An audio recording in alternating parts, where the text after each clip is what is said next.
UPI अब France में भी चलेगा। प्रधानमंत्री मोदी कुछ दिन पहले फ्रांस में थे बेस्टर डे सेलिब्रेशन के लिए। उन्हें फ्रांस के प्रेसिडेंट ने इनवाइट किया था और तभी हमें काफी इम्पोर्टेंट अनाउंसमेंट सुनने मिली, और वो ये कि भारत और फ्रांस ने एक इम्पोर्टेंट पार्टनरशिप शुरू की है। अब यूपीआई फ्रांस में भी चलेगा और इसकी शुरुआत फ्रांस के सबसे फेमस मॉन्यूमेंट आईफेल टावर से होगी। यूपीआई भारत का सबसे इनोवेटिव पेमेंट सिस्टम है जो अब भारत को ग्लोबल नक्शे पर एक बैंकिंग सुपर पावर बना सकता है। चांद पर पहुंच गए, उसके बाद जो है वो अब उनका जो है वो सोलर मिशन स्टार्ट हो गया। उसके बाद अब ये जो G20 मीटिंग है और ये तो धचके पे धचका हमें मिलता जा रहा है और इंडिया ट्रेंडिंग में जा रहा है पिछले 2 महीनों से। मैं कहती हूँ तो अल्ट्रा प्रो मैक्स ट्रेंडिंग पे जा रहा है कि I have no words. India जो है उनका बनता भी है ट्रेंडिंग पे जाना और अल्ट्रा प्रो मैक्स बनता भी, क्योंकि वो मेहनत करते हैं, ईमानदारी से काम करते हैं। क्या कहेंगे जो डिजिटल पाकिस्तान का जो ख्वाब है ये क्यों सच होता दिखाई नहीं दे रहा? नहीं, मैं तो दोनों चीज़ों से इनराफ करता हूँ, क्योंकि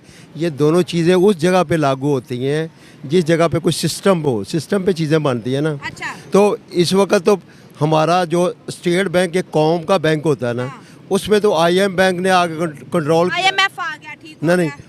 अब 100 रुपया भी गवर्नमेंट अपनी मर्जी से नहीं ले सकती, तो वहाँ पे हम डिजिटल का ख्वाब या किसी और का ख्वाब किस तरह देख सकते हैं? ठीक हो गया। हमेशा माशरे किसी निज़ाम से बनते हैं। पाकिस्तान का अपना बनाया हुआ क्या है? कुछ भी नहीं है इनका तो सांस नहीं है अपने हैं, वो जब चाहे रोक सकते हैं। सर, मैं रिसेंटली रिपोर्ट पढ़ी थी, नेपाल का और भारत का डिजिटल पेमेंट गेटवे स्टार्ट होने वाला है फरवरी के अंदर। ऐसा ही है। तो क्या वजह है? इंडिया हमसे बहुत आगे चला गया है, बहुत ज़्यादा। आपकी सोच होगी, आप शायद इंडिया का विजिट करके देखे, मैंने किया हुआ है। अच्छा, कब किया लास्ट विजिट आपने? मैंने पिछले साल किया। पिछले साल किया है? Oh my God. फिर मतलब आपने क्या क्या वहाँ नोटिस किया? आपने पिछले साल विजिट किया तो कितना डिजिटल है, वो क्या तरक्की है? वो मैं ज़्यादा तो नहीं कह सकता कि पाकिस्तान से 10 गुना जो है ना वो आगे चला गया है। हाय दोस्तों, आपका स्वागत है एकेश न्यूज चैनल में। दोस्तों, भारत का यूपीआई अब ग्लोबलाइज होते जा रही है। जी हाँ दोस्तों, भारत का यूपीआई अब 10 देशों में यूज करना स्टार्ट हो गया है, जिसमें Australia, Canada, Oman, Qatar, Saudi Arabia, America और UAE जैसे देशों शामिल हैं। दोस्तों, भारत सरकार यूपीआई 2016 में लॉन्च किया था। जब यूपीआई लॉन्च हुआ था तब यूपीआई इतने देशों में फैल जाएगा कोई नहीं सोचा था। और दोस्तों, अब भारत सरकार का टारगेट है कि पूरे वर्ल्ड में इसको फैलाया जाए। जब दोस्तों भारत में G20 हुआ था तब यूपीआई का क्रेज और भी बढ़ा। इसी को देखते हुए पाकिस्तानी मीडिया ने अपने सरकार पर सवाल खड़ा कर रहे हैं कि पाकिस्तान कब डिजिटलाइज होगा। चलिए दोस्तों, अब देखते हैं इस पर पाकिस्तानी मीडिया क्या रिएक्शन देता है। उससे पहले आप मेरे चैनल पर नए हो तो चैनल को लाइक और सब्सक्राइब जरूर कर दे। चलिए जानते हैं कि किन देशों के साथ यूपीआई पार्टनरशिप्स होने वाली है। रशिया के लिए इस वॉर के समय ट्रेड एक काफी इम्पोर्टेंट मुद्दा है। ये ट्रेड डॉलर में नहीं हो सकता, इसीलिए युआन या फिर दूसरी करेंसीज में ट्रेड करने की बात हो रही है। यूपीआई और बैंक ऑफ रशिया के फास्टर पेमेंट सिस्टम FPS को इंटीग्रेट करके एक सीमलेस प्लेटफॉर्म बन रहा है। भारत का रुपे और रशिया के मिर कार्ड्स क्रॉस बॉर्डर पेमेंट के प्रॉब्लम को सॉल्व करने की कोशिश में है, जहां इंडियन वेंडर्स रुपीज में और रशियन वेंडर्स रूबल में पेमेंट कर सकते हैं। थाईलैंड में पिछले साल 11 मिलियन फॉरेन टूरिस्ट आए, उनमें से 1 मिलियन इंडियन थे, यानी थाईलैंड के टोटल टूरिज्म का ऑलमोस्ट 10% भारत से आता है। इन टूरिस्ट के लिए आसानी हो, इसीलिए प्रॉम्प्ट पे सर्विस के साथ यूपीआई इंटीग्रेट होगा। वैसे UAE का नेटवर्क इंटरनेशनल और माशरक बैंक, सिंगापुर का पे नाउ, यूनाइटेड किंगडम के तेरापे और पे एक्सपोर्ट, ओमान की सेंट्रल बैंक, ऐसे कई पार्टनर्स अब यूपीआई को एक्सेप्ट करने वाले। ट्रेंडिंग में जा रहा है पिछले 2 महीनों से। मैं कहती हूँ तो अल्ट्रा प्रो मैक्स ट्रेंडिंग पे जा रहा है कि I have no words. India जो है उनका बनता भी है ट्रेंडिंग पे जाना और अल्ट्रा प्रो मैक्स बनता भी, क्योंकि वो मेहनत करते हैं, ईमानदारी से काम करते हैं, उनमें इंसानियत है। अगर वो अपने प्रोजेक्ट्स पे ध्यान देते हैं तो वो आवाम का भी ख्याल रखते हैं। अपने हर प्रोजेक्ट्स में आवाम के लिए अलग हिस्सा होता है कि हमने गरीब आवाम पे इतना लगाना है, अपने बच्चों के लिए इतना लगाना है। ये नहीं कि वो जो बचेगा उससे भी डाउन हो गया। क्यों, क्या वजह, ऐसा क्या हुआ है यहाँ पर?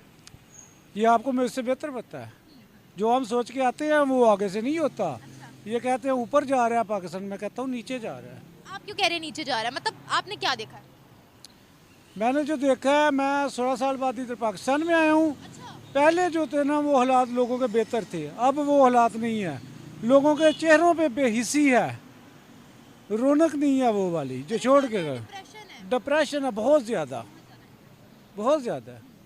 नहीं, अगर हम थोड़ी तरक्की पर जाएं, फॉर एग्जांपल जैसे थोड़ी डिजिटलाइजेशन पर जा लेते हैं, तो आपसे पूछना चाहूँ। मैं मानता हूँ आपकी बात। आप कहेंगे कि इंटरनेट का दौर है, थोड़ी तरक्की होगी। तरक्की नहीं है ये। जब तक लोग खुशहाल नहीं होंगे ये तरक्की नहीं होगी। ये नीचे जा रहे हैं। नहीं, आपने इंटरनेट पे बात की है, जितनी भी हम टेक्नोलॉजी यहाँ पर इस्तेमाल कर रहे हैं वो हमारी अपनी बनाई हुई नहीं है। कुछ पाकिस्तान का अपना बनाया हुआ क्या है? कुछ भी नहीं है इनका। इनका तो सांस नहीं है, अपने हैं, वो जब चाहे रोक सकते हैं। सर, मैं रिसेंटली रिपोर्ट पढ़ी थी, नेपाल का और भारत का डिजिटल पेमेंट गेटवे स्टार्ट होने वाला है फरवरी के अंदर। ऐसे ही है, ऐसे ही तो है। क्या वजह है? इंडिया हमसे बहुत आगे चला गया है, बहुत ज़्यादा।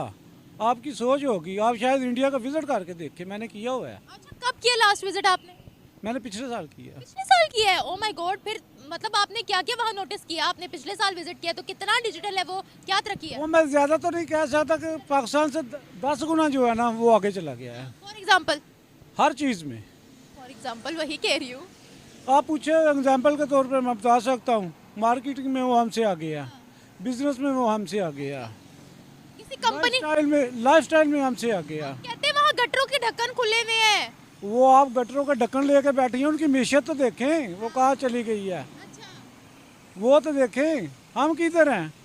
हम आज भी लड़ रहे हैं आपस में। मैं ये टोकरियाँ बेचता हूँ। टोकरियां बेचते हैं। हम बात कर रहे हैं एक ऐसा निज़ाम कि हर खरीदारी जो है मोबाइल से हो जाए, पैसे रखने की नौबत ही ना।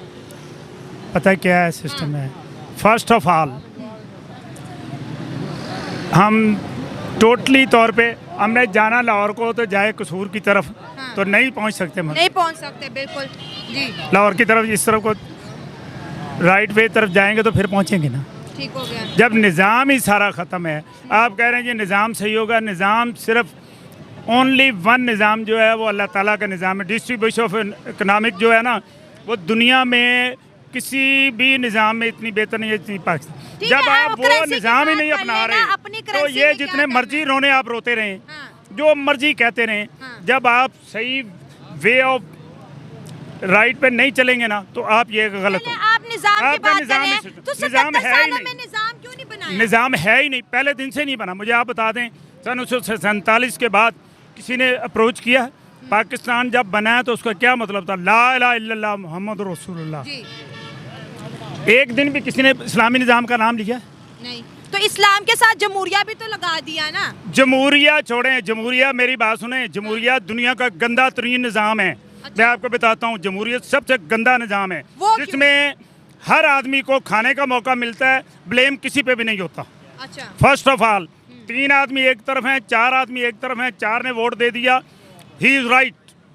वो बेशक जो कुछ भी है वो कानून है, बस जमहूरी निज़ाम ये है। देखा जिन मुल्कों के अंदर जमहूरी निज़ाम आया वही मुल्कों को आप छोड़ें, दुनिया में किसी को मुल्क को नहीं मानता। इस्लाम एक अटल हकीकत है। जब उसको हम छोड़ेंगे ना तो हमारे लिए जिल्लत और इसके अलावा और कुछ भी नहीं। ठीक हो गया। अब